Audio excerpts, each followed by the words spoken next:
The advice provided in this podcast is general in nature. For your specific situation, you will need to get in contact with your local OT, vehicle modifier or mobility dealer and set yourself up with an assessment or a trial.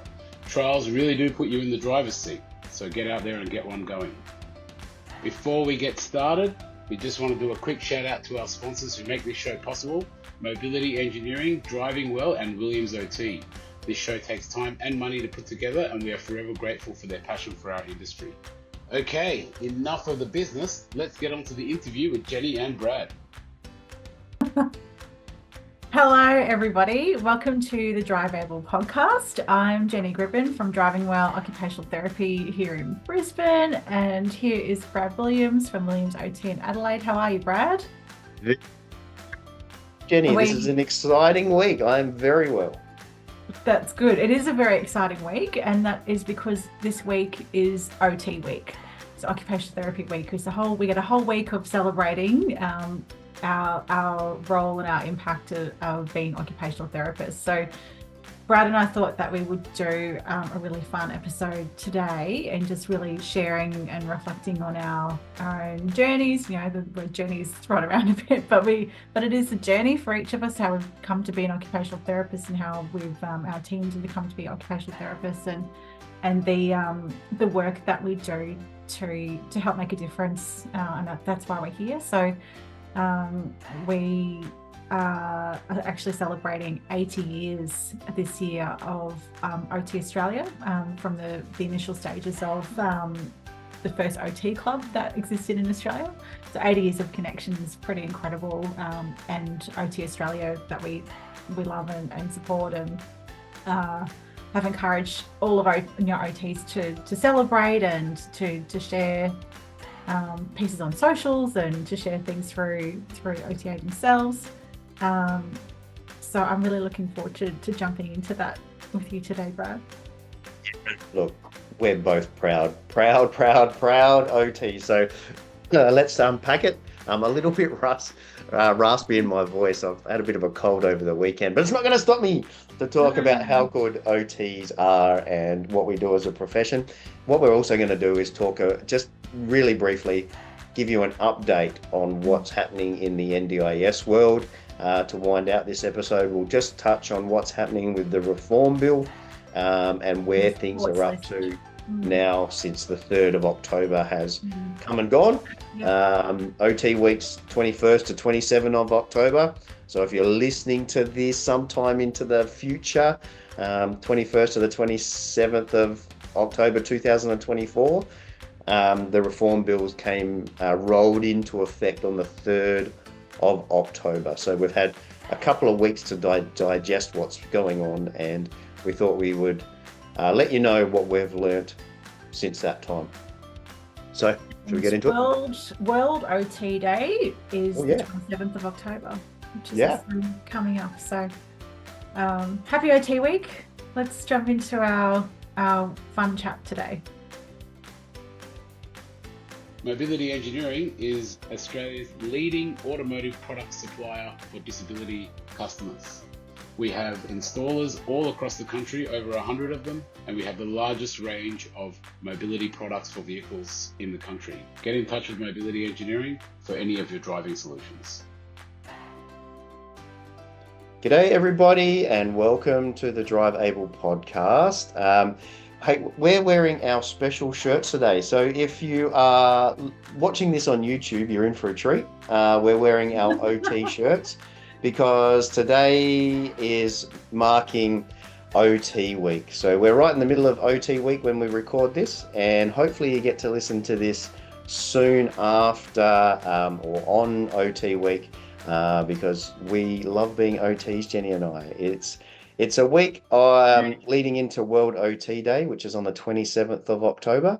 And the theme this year is celebrating 80 years of connection. So we thought, why not get on and reflect on our journey as OTs?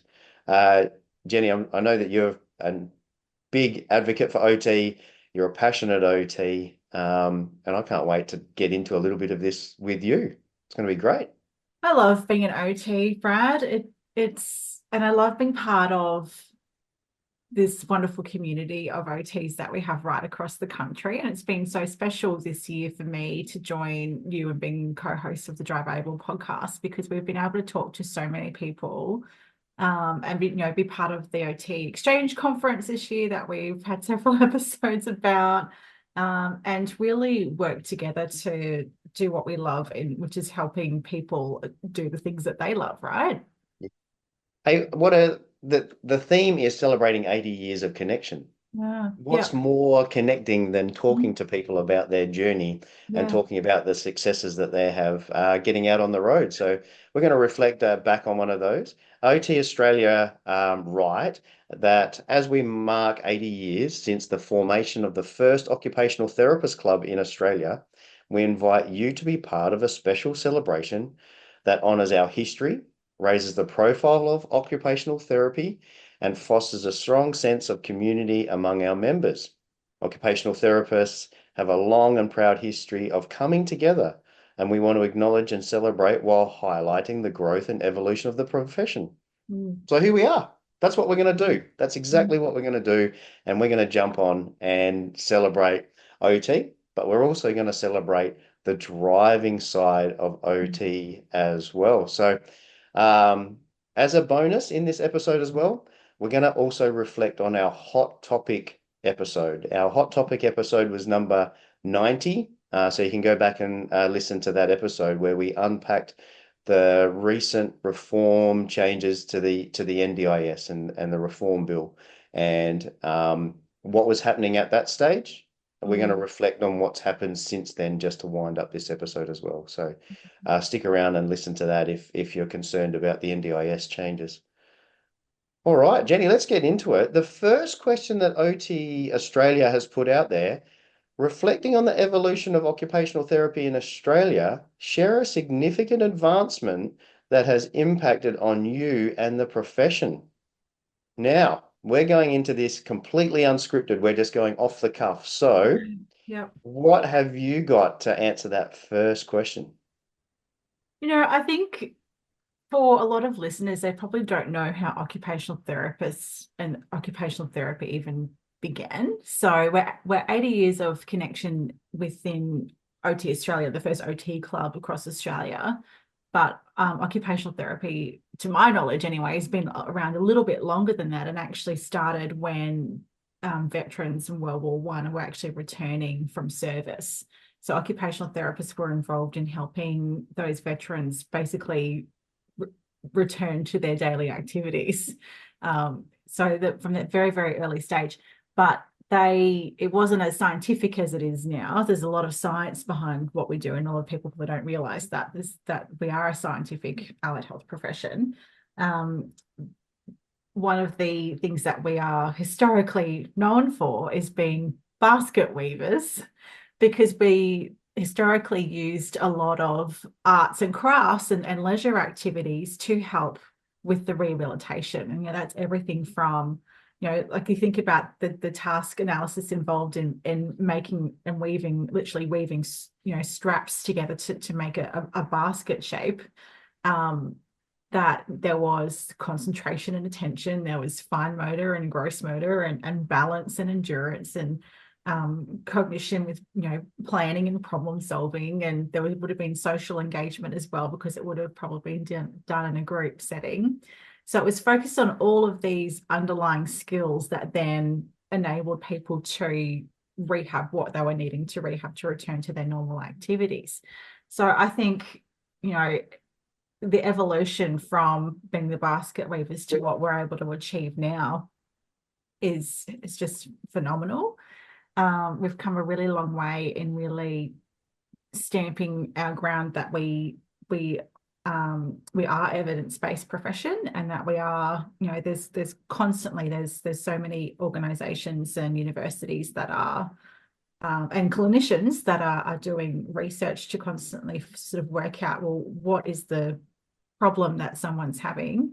What is the evidence that supports a treatment intervention that's going to work for them? And if there's no evidence for that, we go and create the evidence, right? We have hypotheses and we test them out, and we have control groups, and we have methodology that supports trialing new interventions, and then we have outcomes. We review the outcomes, review what's worked and hasn't worked, and we're constantly tweaking that process along the way to create a body of evidence and interventions that actually have meaningful impact to help clients with their daily activities and their occupations. So I think we've Absolutely. come far way. And just to link that into driving, because this is a driving podcast, so we'll bring it Yeah. back, onto topic. That's a nice holistic view, but it's been that in driving as well. So we've tried to get people back into driving. It started in the rehab phase for sure, and it's evolved now into the learner phase as well. And Jenny, you're a big advocate and a big pusher for this area in Australia with the autism area and the ID and areas of development and growth to try and get your license in the first place. So the advancement is ever evolving with the science that's coming. We can always look at what's happening, and we spoke to Miriam Monaghan about the science that she's doing, the advancement in science that she's doing to try and assist people with autism to be able to learn how to drive, so they don't need to rely on others for the rest of their life, and how to interact with traffic and how to interact with other drivers. Even We're the also development of that knowledge base is, the research that's been done on how those particular conditions can impact or may impact on driving, understanding of how, even at a neurological level, of how the brain connectivity might be different to a neurotypical brain, and using that to sort of guide, well, that might mean that it's going to be more difficult to do XYZ parts of driving. And that's what we see as clinicians on the ground and doing that work day in, day out. That's certainly the challenges that we do see. Yeah, there's a mountain of research in regards to OTs and doing the research around dementia and driving and cognition and driving for later on in life. We've had Angela Burnt on this podcast before, actually not to talk about dementia and driving, but she actually came on talking about research and presented one of the most influential pieces of research that help us out every day and advances our practice, and that's the social return Economic on return on investment. And what impact it actually has if you spend money on car modifications or van modifications. And that really advances everybody's independence and progress in life and to be able to live a meaningful life. It's wonderful stuff.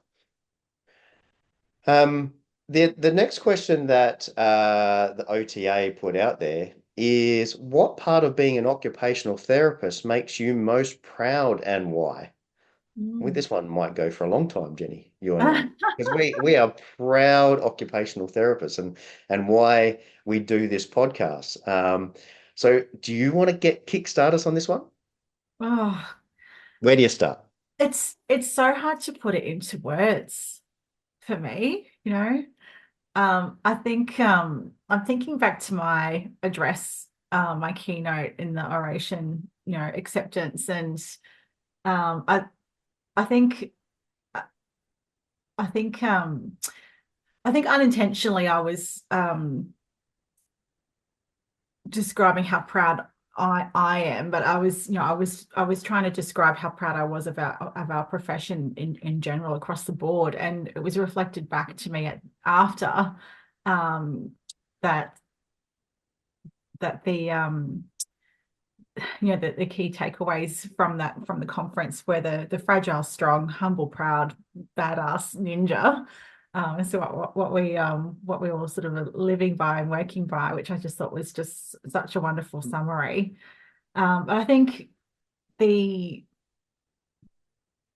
anyone hasn't listened to my oration address, go back because please do.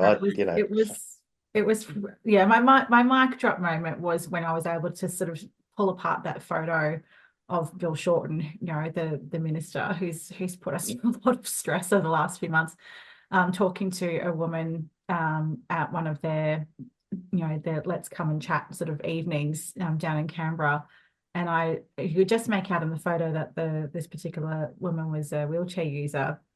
And I just thought about all of the activities that occupational therapists may have worked on with her to help her even get to be at that event.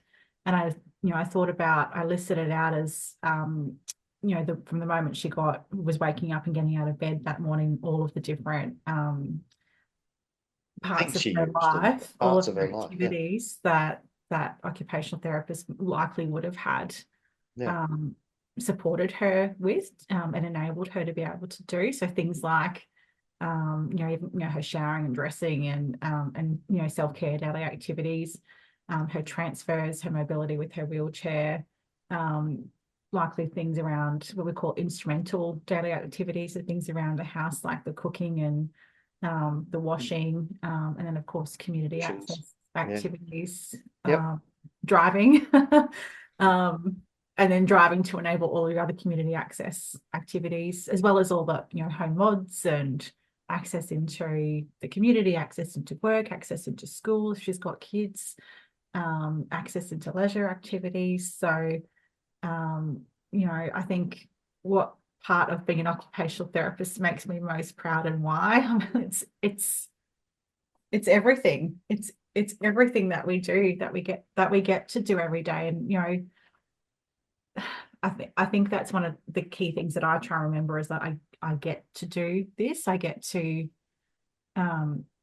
help make a positive impact on other people's lives.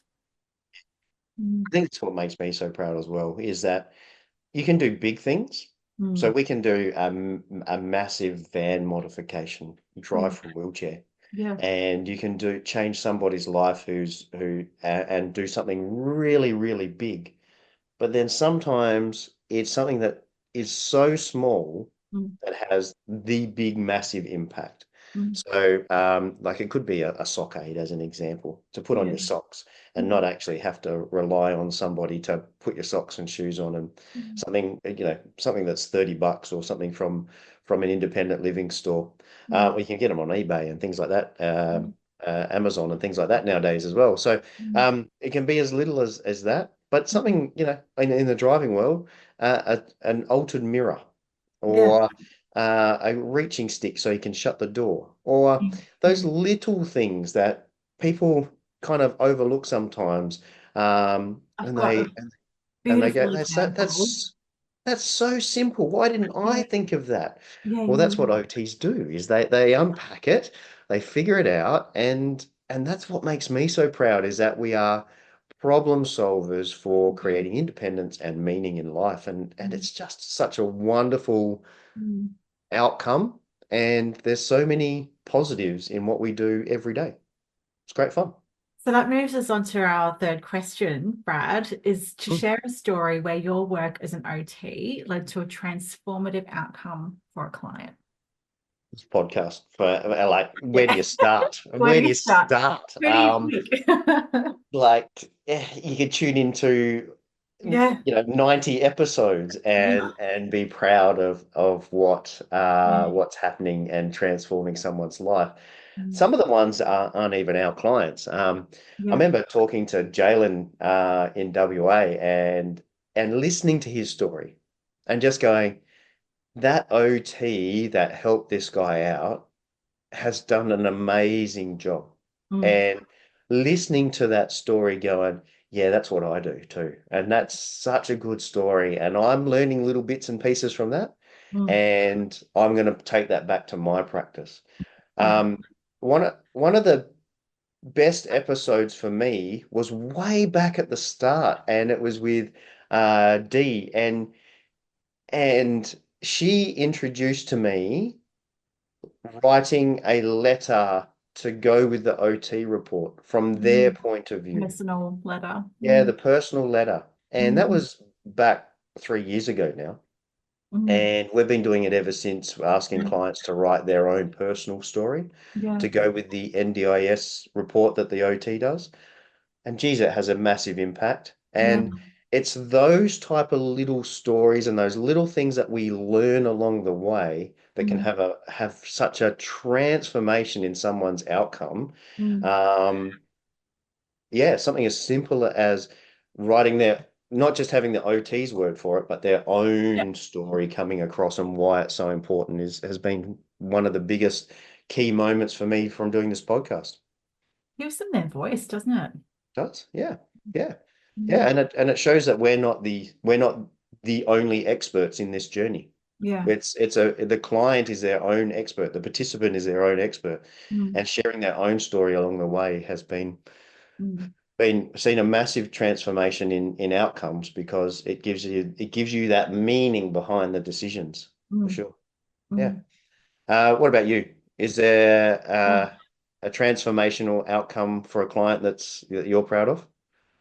When you were just talking before about the small things that can sometimes make a big difference, it did remind me of a lady that I worked with. Oh, it would have been pre-COVID. She just snuck through before COVID started. So she was a lady quite young, and she'd had a chronic disease, sorry, a chronic fatigue syndrome, like very severe chronic fatigue that really impacted her severely, like, in terms of, needing to use an electric wheelchair to get around, and still living with her parents despite being in her sort of mid-30s and needing assistance with all her daily activities. And she it was a lot of fight and advocacy, and it took a long time, but we eventually did get a lowered floor Kia Carnival modification approved for her so that she could travel as a wheelchair occupant and be able to, if she was, when she was feeling well, that she could go down to the shops with her mum, or they live down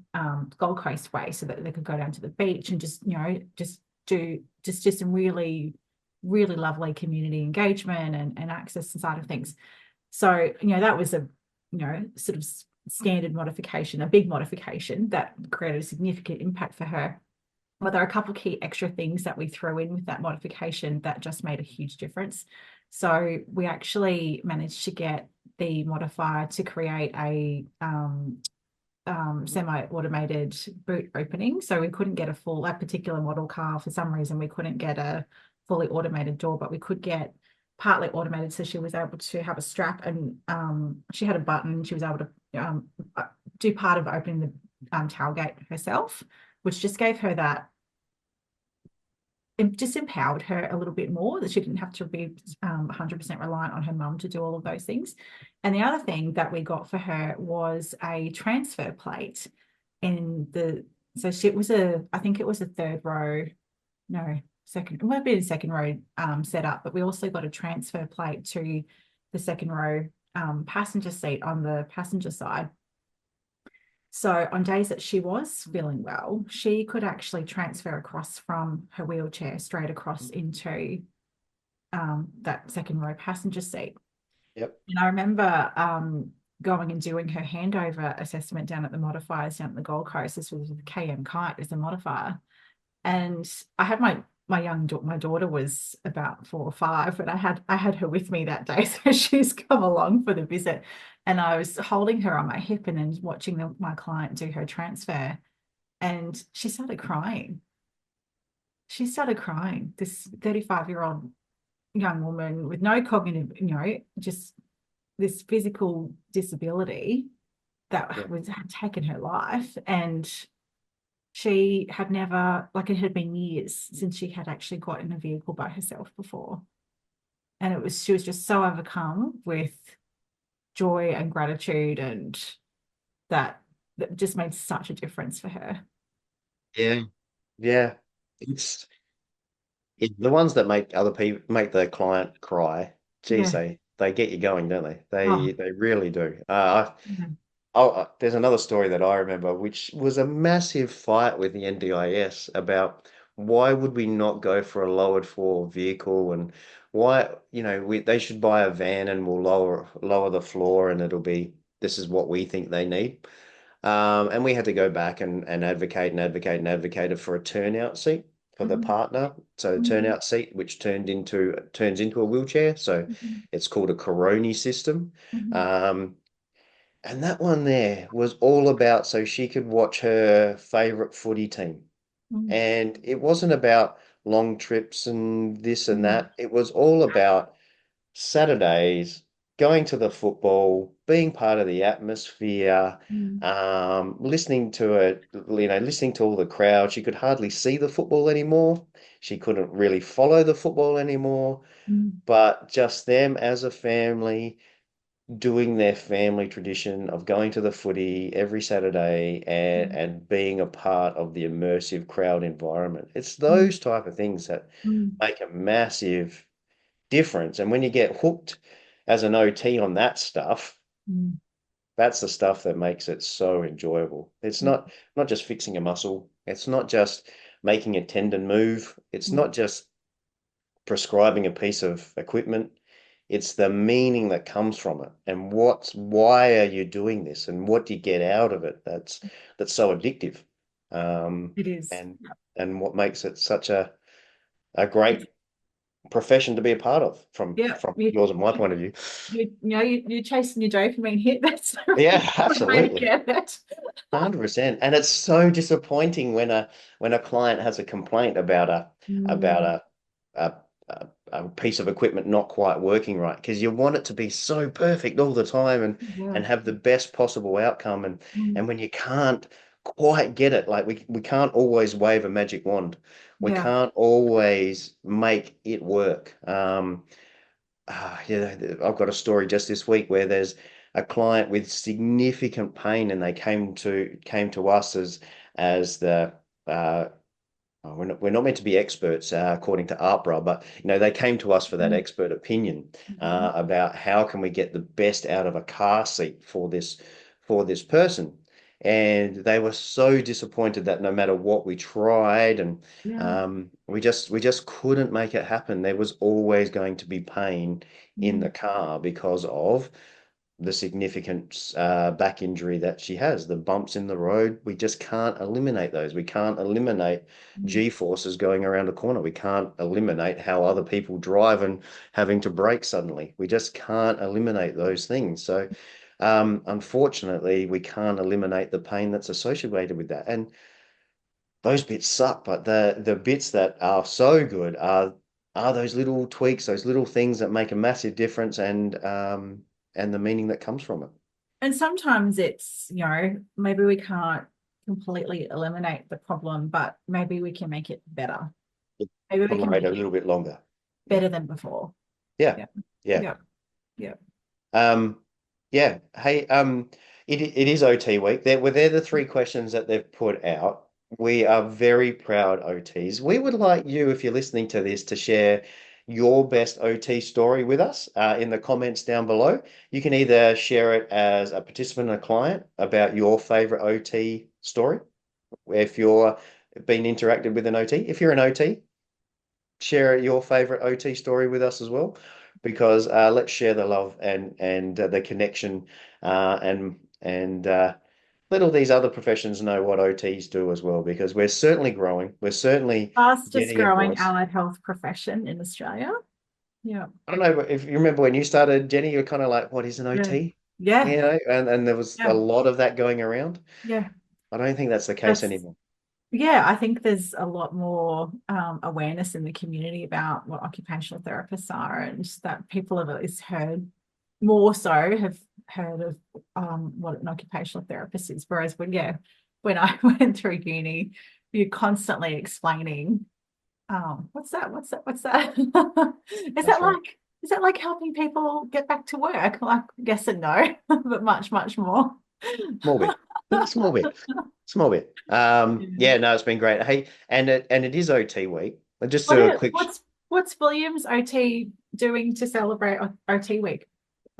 Um, I just went to our local award-winning bakery, and Uh-huh. we have spent up big on baked items, and we're having Oh, and we're having a morning tea tomorrow.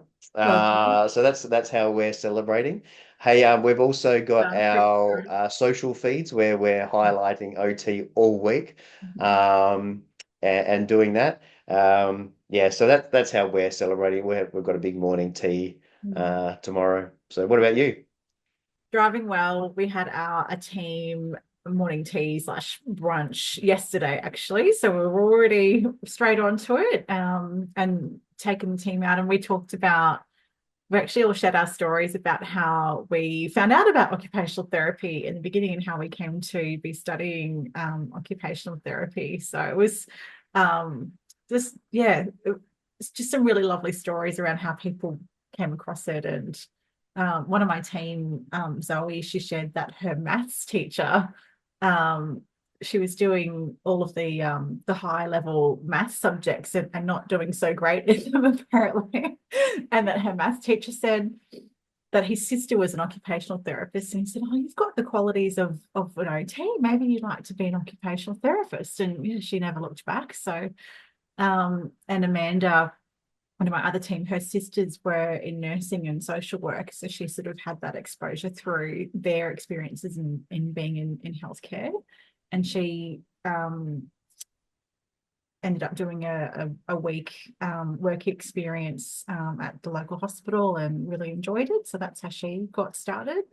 And so in Queensland we have our tertiary, like we have this big manual that's our called the QTAC booklet, our tertiary admissions, all listing all of the options, all different types of degrees. And we would have done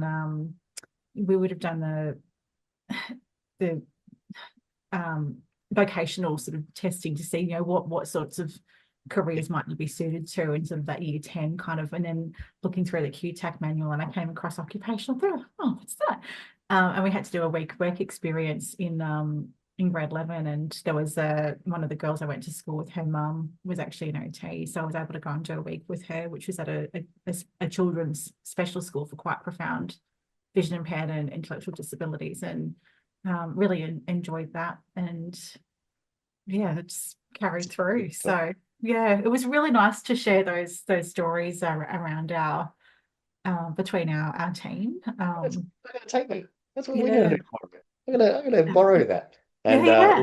we'll And do we'll do. we're recording this, as you said, midway through OT week, and we had our Queensland interest group meeting for driving. So listeners might know through OT Australia, our professional association that we love. We're all supporters of OTA. We have interest group meetings for driving in each state, and OT members are welcome to tune into any of the statewide meetings, not just your own state. Which is, it's quite fun to pop into other states and see what they're talking about from time to time. But we, at the end of our meeting yesterday afternoon, I asked everyone to pop in the chat, because we have a hybrid meeting, so people that were in person and on chat, to pop in the number of years of occupational therapy that we have been serving and working in our profession. And we had about 10 OTs, and between us, our number was 260 years of service as occupational therapists. And Yeah. 3 of our members had 38 plus years. Wow. Yeah. Wow, wow, wow. They would Yeah. have a lot of stories to share Yeah. for these questions here. Yeah. Oh, just really quickly, I know exactly how many years I've been in the profession Yeah. because at my graduation dinner, my wife was about to give birth, and we're on tenterhooks, ready to rush off to the hospital if required. So. I just counted by my son's age and how old he is. So he's about to turn 19. So I've been in the profession now for 19. But yeah, my story to come into the profession was a little bit Yeah. different. I didn't learn Different, about it. different background. Yeah. I didn't learn it in school. I had no idea what an OT was. Not a clue what an OT was. I can I need to go back and try and figure it out. But there's a movie where someone has an accident and he has rehab in a hospital. Yeah. And I that memory from a kid sticks in my head. Oh, that's so cool. And it's just a memory in my. I can't picture the movie. I can't tell you what the movie is. But I remember vividly watching it, and that's been in my head all this time. And I was no good at school. I was terrible, absolutely hopeless. I was too young for school, too immature, too sidetracked, too interested in sport. I was too young to be interested in girls. I was I was just yeah, too immature and not ready for school at all by the time I got to year 12. So completely stuffed up school. Mm, And ended up getting a baking apprenticeship and became an apprentice baker and then finally matured and finally grew up a little bit and decided, this is actually not for me. I need something more in life. And that movie had been sticking in my head, and I thought, oh, go. well, I'll set the stat test and see how I go and see if I can get into uni. And I put down physio as number one, put down Mm, social work as number two, even mm, put down radiography, mm. and just to help people out. And then I went to a careers day at the uni and oh, what's this OT? I'll go over and have a chat and find out what OT is. And they convinced me on the day. Angela burnt again. It's her There you fault. go. This It's has her been fault. She influential talked in me your into it. career. Yeah, she talked me into it, and I remind her of that story every time I see her. So I want to um, know what that movie is, Brad. You got to figure this I have to out. do some research. I have to go and figure out what that movie is. I can Do you know remember what? the scene of him getting up and walking with the aid of a therapist, and I can remember that vividly, but I Mm. can't remember the rest of the story to save myself. So, It's so um, unusual that OT is like it's physical therapists get all the limelight, and I'm a huge Grey's Anatomy fan, huge, huge, huge, huge. And when there's a couple episodes. Oh, they weren't even recent because I was really behind it. I just did a big catch up the throughout the year. But there's whenever occupational therapy gets mentioned, I do a big cheer. Yeah, they yeah, mentioned occupational yeah, that's right. therapy. Yeah, So yeah, I'm that's just about awesome. the physios. Yeah, yeah. Hey, while we're talking about OTs, and before we get on to the second part, which is a review of the NDIS, a shout out to Chris Pierce, who has been on recently. Please go back and listen to his episode about 82 or 3 or something like that. And he was also part of our OT exchange interview as Yes. well when we went over to Perth. Yep. Chris took out the OT of the year. So. Rookie of the year. Yeah. Congratulations. Chris, hopefully you're listening to this. We know you listen to every episode, so yeah, well done to you. Congratulations. OT of the year. It's absolutely massive. It's growing every year as well, so the competition is fierce. Well done, Chris. Well done indeed on taking out OT of the year. The work that you're doing over there in WA with your company is outstanding. So please go and do him a favor, do us a favor, and go and listen to his episode and just understand why he is OT of the year. We knew that, Jenny, didn't we? When we interviewed him, we knew he was a standout. So that's why we had to get him on. And a shout out to all the other finalists here as well. So Helen Waite, Mhm. Claire Batkin, Leanne Hopkins, Amanda Tabone, and Michaela Irvin. Um, yeah, it was a Amazing smashing OTs as well. field. Just Oh, huge. everyone's doing something amazing. And for Chris to take it out, I think was just extra special. And so the awards were just a weekend or two ago at the Gold Coast. And being a local girl, I was able to go down and celebrate and be there to see Chris take out the win. And everyone was just dressed up so beautifully. It was it was a really beautiful atmosphere. All of the stress of all the NDIS has sort of gone out the window, and it was just a really wonderful night for everyone to just let their hair down and celebrate. And we have an incredible industry, just allied health across the board. We're doing some Absolutely. amazing stuff. You know, So it shout was out to Chris. really special, and huge shout out to Chris. He's a driving OT. Like, so we have to shout out to that. So, Oh, look, I uh, had no doubt at all that he was going to take it away. So, and oh we no, were, we Helen. were, the other I really thought special Helen was things going to to get share. it. I thought Helen Waite was going to get it, but Yes, with all of yeah. her work that she's doing in Oh, active Helen's OT incredible. and Yes. so forth. But yeah, no, look, congratulations, Chris.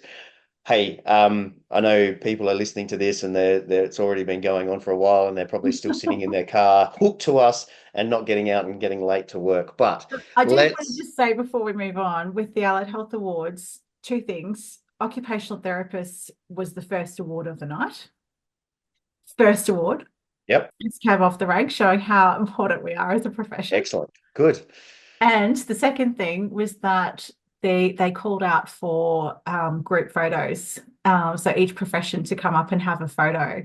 Yep. And when it was our turn as OTs, we kept coming and coming and coming and coming. So much so that the photographer actually said, we'll have to have 2 shots. And we're like, no, no, no, no, no. We're all No. going to get into this shot. So if you looked on any of our LinkedIn, Chris, it's on Chris's LinkedIn profile, you see the photo of all the occupational therapists together. There is about 60 of us, All all leaning in. yeah, all Yeah. leading it, like rows, people kneeling down in the front. And it was incredible just to be such a force. The team awards, so adult team award, there's multiple team awards as well, and the amount of OT teams that are represented in that are just amazing. Yeah, very, very good. All right, we're going to get a little bit more serious and about a specific topic now. This is just a quick follow-up because we know that this has been it's a very hot topic. We actually did a hot topic on it, episode 90, with about the NDIS reform bill. When we did episode 90, it was all up in the air. So we're going to give you a little bit of an update of what's happened since then. So we thought because it's Jenny and I, we would do a hot topic review. We're not interviewing anybody. So we thought we would go through and have a look at what's happened with the NDIS reform bill since episode 90 and since the 3rd of October, what's changed. Jenny, what's been the big thing for us? We were debating about whether motor driving instruction would be left off. What's happened? Yeah, and we're talking about the supports list. So the proposed supports list for specialized driver training was previously worded as for modified and adapted vehicles, and that's the extent of the definition that was included in the draft supports list. So we obviously weren't happy with that definition because it excluded about 60% of participants that did not need mods. So with all of the submissions that were put through, the NDIA did appear to listen to all of the submissions, and they have amended that definition. I've got it written here.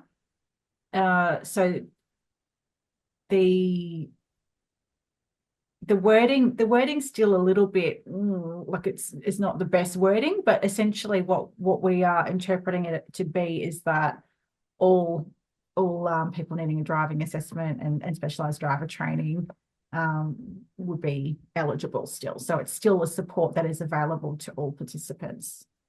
Sounds like through the wording, which is not easy to interpret, that it's going to be more heavily scrutinized. And the OT assessment is now more vital because there was some stories before of people getting lessons without OT assessment because it was just written in as a goal. It sounds like that it's going to be more heavily scrutinized in regards to that decision that the OT is making with the complex OT assessment. So please, mate, for my feedback, and Jenny, you might agree or disagree, is if you're coming up to 15 years old, or even close to 16 and driving's on the cards, or if you're needing modifications to a car in the next year or two, when you come up for your plan review, driving needs to be a goal that is specified in your plan. Yes. That's the number one thing that I've taken out of this, is that it needs to be a very clear specified goal. Then you will do your OT assessment, and the OT will do their thorough assessment to find out whether it's appropriate or not, and what they can do to actually help you get your license or get the modifications that you need.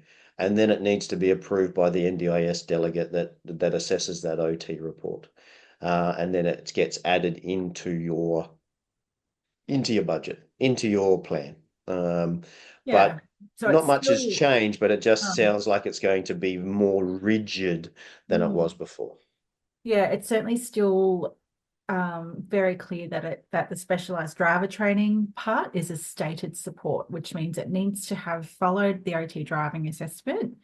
And then if lessons, so specialised driver training, which is usually the form of lessons with a specialised driving instructor, that the OT's got to have their report and the quote from the instructor that gets submitted into the NDIA, and then that needs to be approved by an NDIA planner and added into the plan as a stated item. Even on the PACE plans, there's been a lot of discussion about the changeover to PACE plans, and there's still a lot of people that have not yet been rolled over to a PACE plan. So PACE is the new, well, not so new, I think it's a year old already now, but the IT system in the back end of NDIA, no idea what PACE stands for, don't ask me, but PACE, PACE, that the way that PACE is set up is that stated supports, like there's no provision to have stated supports on the PACE plan, and yet specialised driver training has to be a stated support. So OT Australia have highlighting these concerns to the NDIA in terms of how their systems are talking to each other and what their workflows are like, and they seem to be understanding the concerns from a driving OT community's point of view, that that we do need to do that assessment to really look to see if that person's medical condition or disability is impacting on their ability to learn to drive or to return to driving, and that they're getting the specialised driver training support from an instructor that does have those additional qualifications and experience. We've got a really great episode coming out on that when we interview a specialised driving instructor from Brisbane area, Liz Beggs, and she's just so eloquently able to highlight the additional skill and training that she uses in her role as a specialised instructor. There's also another episode where we're talking with Sarah from Verve OT, who's a real leader in the OT world, and seems to understand NDIS at a higher level than most OTs. Yes, she's absolutely amazing. And we've got an episode coming out with her soon as well to really unpack some of the changes in the NDIS world as well from a therapist point of view as well. Yeah, so a broader level beyond a, the driver training supports. Yes. Yeah, so that'll be another great episode to listen into. I reckon that's a great way to wind it up. I just want to, first of all, before we wind up, say a massive thank you to you, Jenny, for being the OT that you are. All the work that you do to advocate for drivers with disabilities, from autism onwards, for what you do behind the scenes, excuse me, in regards to advocating for the NDIS, for the work that's going into it. And thank you for joining me on the podcast this year. It's been absolutely wonderful, and so proud to have you as part of the podcast team. Oh, that's very nice. Thanks, Brad. Oh, that's all right. No worries. That was easy. And hey, I don't know if you can read my t-shirt or not, but I can read your t-shirt, and I was trying to work out how you've got the text to read the right way. Oh yeah, I've mirrored myself. Yeah, so this is not my actual correct side. So I mirrored myself so I can read. For our audio listeners, Brad's wearing a Keep Calm t-shirt. It says keep calm and let the occupational therapist handle it. Absolutely. I reckon that is a great way to finish off our episode. Happy OT week, everyone. Happy OT week. And look out for more great episodes to come. And don't forget, put your comments down below about what you love about OT, if you are an OT, or some of the best stories that you've got and how OTs have helped you get the most out of your life. So that's it. Give OTs some love. It's not easy what we do. We do love it. Give us some love. Yep. No worries. Very good, Jenny. See you in the next episode. See ya. Williams Occupational Therapy focus their attention on helping people with their mobility needs. From driving to wheelchairs, Williams OT provides help to get people mobile. Driving Well Occupational Therapy loves working with people of all ages and with all kinds of medical conditions to safely give them the opportunity to explore their driving goals. As we wind up this episode, please remember that the advice provided in this podcast is general in nature. For your specific situation, you will need to get in contact with your local OT, vehicle modifier or mobility dealer and set yourself up with an assessment or trial. Trials really do put you in that driver's seat. If you like what you've heard, make sure you like, rate and subscribe. It really does make a massive difference. If you or anyone you know would like to share a story about driving with a disability, or you would like to get in contact, find the show notes, or find the resources mentioned in this episode, you can find us on Facebook. Just search @DriveAblePodcast for more information.